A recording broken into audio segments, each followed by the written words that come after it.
ॐ वागर्थाव्यु सम्प्रेक्तौ वागर्थप्रतिपत्तये जगतः पितरौ वन्दे पार्वती परमेश्वरौ। मित्राणि सर्वेभ्यो नमो नमः। मैं डॉक्टर घनश्याम मिश्र इस श्री पाराशर ज्योतिष केंद्र चैनल में आपका हार्दिक स्वागत अभिनंदन करता हूँ। मित्रों, जैसा कि हमने आपसे पहले वचन दिया हुआ है कि हम आपको ज्योतिष सिखाएंगे, उसी कड़ी में आज हम लोग प्रथम दिवस ज्योतिष सीखने के लिए इकट्ठा हुए हैं। आइए हम लोग सबसे प्रथम यह जानेंगे कि व्याकरण की दृष्टि में ज्योतिषम शब्द की उत्पत्ति कैसे हुई। द्युत दीप्तौ, दीप्तौ अर्थात चमकना। द्युत धातु में इसुन प्रत्यय करने पर ज्योतिषम शब्द की निष्पत्ति होती है। नपुंसकलिंग एक वचन में ज्योतिषम शब्द होगा। आइए हम लोग जानेंगे वेदांग ज्योतिष में आचार्य लगध जी ने ज्योतिष का उपयोग के विषय में कहा हुआ है। वेदा हि यज्ञार्थम अभिप्रवृत्ता कालानुपूर्वा विहिताश्च यज्ञा तस्मादिदं काल विधान शास्त्रम यो ज्योतिषम वेद स वेद यज्ञान।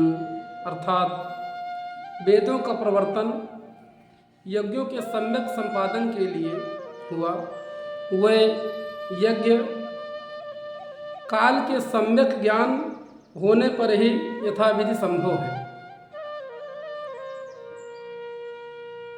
यह ज्योतिष शास्त्र काल विधान शास्त्र कहा जाता है, इसलिए जो ज्योतिष को जानता है वह सब जानता है। आइए अब हम लोग देखेंगे कि ज्योतिष की श्रेष्ठता के विषय में कहा गया है। यथा शिखा मयूराणाम नागानां मणयो यथा तद वेदांग शास्त्राणाम ज्योतिषम मूर्धन स्थितम। अर्थात जैसे मोर में शिखा, सर्पों में मणि, उसी प्रकार सभी वेदांग शास्त्रों में ज्योतिष का उच्च स्थान प्राप्त है। हमारे ज्योतिष शास्त्र के विषय में और भी कहा गया है। अन्यानि शास्त्राणि विनोद मात्रम न किंचिद शेषा भुवि दृष्टिमसि चिकित्सम ज्योतिष मंत्रवादा पदे पदे प्रत्यय मां वहंती। अर्थात अन्यान्य शास्त्राणि विनोद मात्रम, जो और दूसरे शास्त्र हैं वो केवल तर्क वितर्क करने के लिए हैं, उनका कोई प्रत्यक्ष अनुभव प्रमाण नहीं है। लेकिन ज्योतिष शास्त्र हमारा प्रत्यक्ष शास्त्र कहा जाता है। सूर्य चंद्रमा इसके साक्षी हैं। और भी आइए जानते हैं, प्राचीन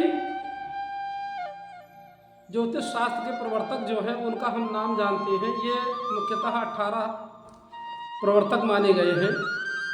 सूर्य पितामहो व्यासो वसिष्ठो अत्रि पराशरः कश्यपो नारदो गर्गो मरीचिर्मरुंगिराः लोमशः पोलिशश्चैव च्यवनो योनो भृगुः शौनको अष्टास्य चैते ज्योतिष शास्त्र प्रवर्तकाः। अर्थात 18 ज्योतिष शास्त्र के प्रवर्तक माने गए हैं, जिनमें प्रथम सूर्य, ब्रह्मा जी,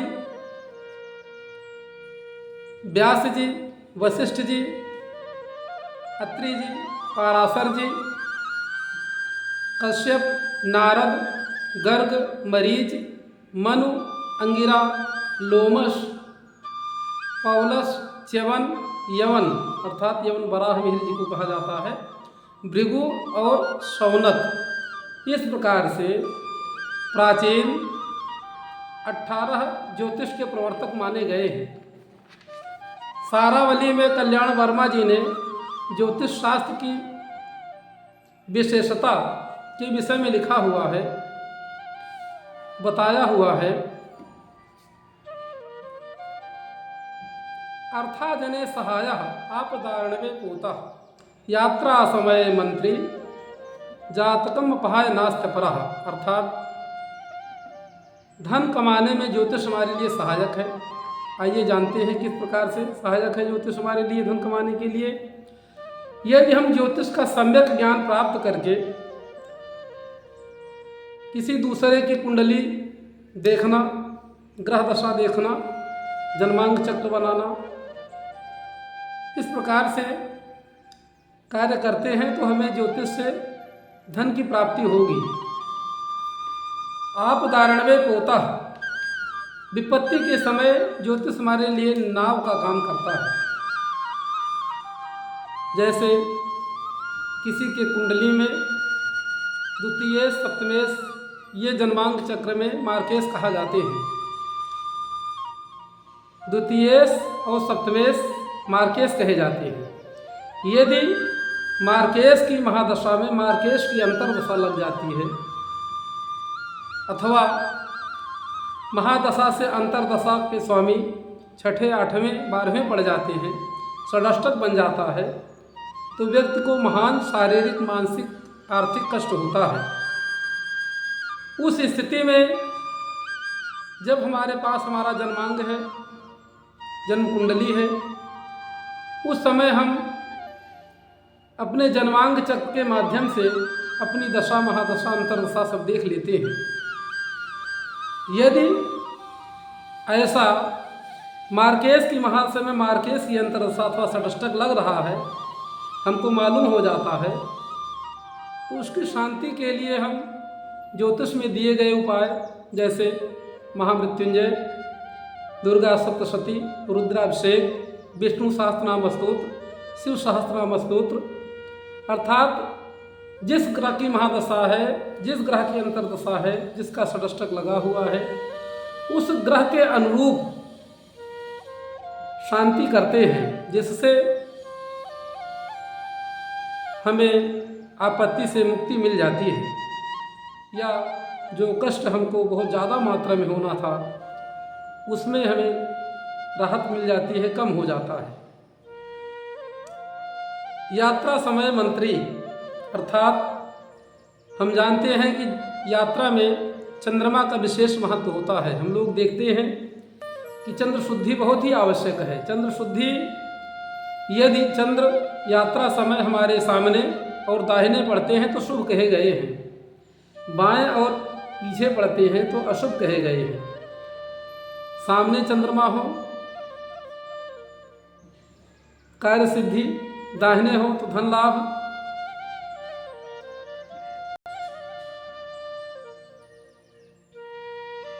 सामने चंद्रमा सम्मुखे त्वरत लाभास्यात्, लाभदायक होता है। दक्षिणे सुख संपदा, चंद्रमा यदि दाहिने हमारे पड़ रहे हैं यात्रा में तो सुख संपत्ति को देने वाले हैं। अगर चंद्रमा हमारे बाएं अथवा पीछे पड़ रहे हैं तो बाएं पड़ेंगे तो धन की हानि होगी, और हमारे चंद्रमा यात्रा के समय पीठ पर अगर पीछे पड़ रहे हैं तो मृत्यु तुल्य कष्ट होता है। तो इसलिए हम यात्रा समय मंत्री, यात्रा में चंद्र शुद्धि का विचार करके निकलते हैं तो हमारे लिए शुभ होता है।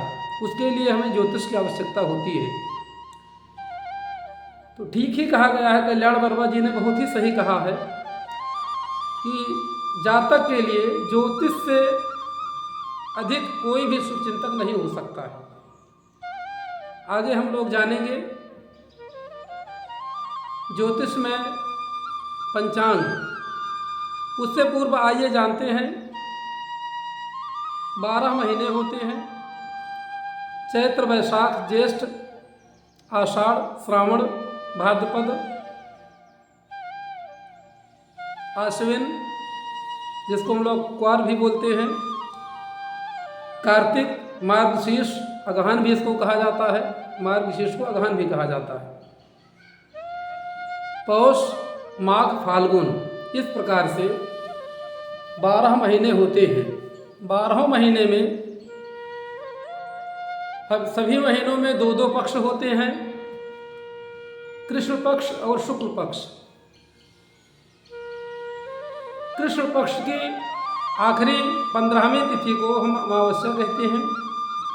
शुक्ल पक्ष की आखिरी 15वीं तिथि को हम पूर्णिमा कहते हैं। आइए तिथियों का नाम हम लोग जानते हैं। प्रतिपदा, द्वितीया, तृतीया, चतुर्थी, पंचमी, षष्ठी, सप्तमी, अष्टमी, नवमी, दशमी, एकादशी, द्वादशी, त्रयोदशी, चतुर्दशी, पंचदशी। कृष्ण पक्ष की जो पंचदशी तिथि है वो अमावस्या है और शुक्ल पक्ष की पंचदशी तिथि पूर्णिमा के नाम से कही जाती है। अब हम लोग जानेंगे पंचांग क्या है। ज्योतिष में पंचांग किसे कहा जाता है? ज्योतिष में पंचांग तिथिवासर नक्षत्र योग करणमेव च इति पंचांगमाख्यातम व्रत पर्व निदर्शकम। अर्थात तिथि, वासर यानी दिन, नक्षत्र, योग, करण, इन पांचों के सम्यक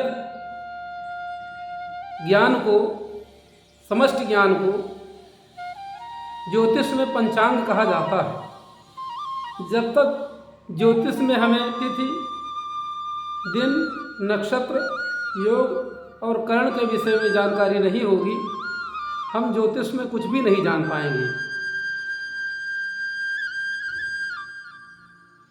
अब इसके बाद हम लोग जानेंगे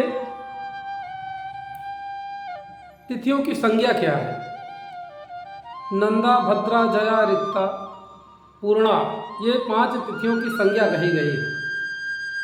आज हम लोग इतना ही जानेंगे। दूसरे वीडियो में हम लोग तिथियों के स्वामी, कौन कौन सी तिथियों के क्या क्या संज्ञा कही गई है, हम लोग दूसरे वीडियो में जानेंगे। आज के लिए इतना ही। जय माता दी। नमो नमः।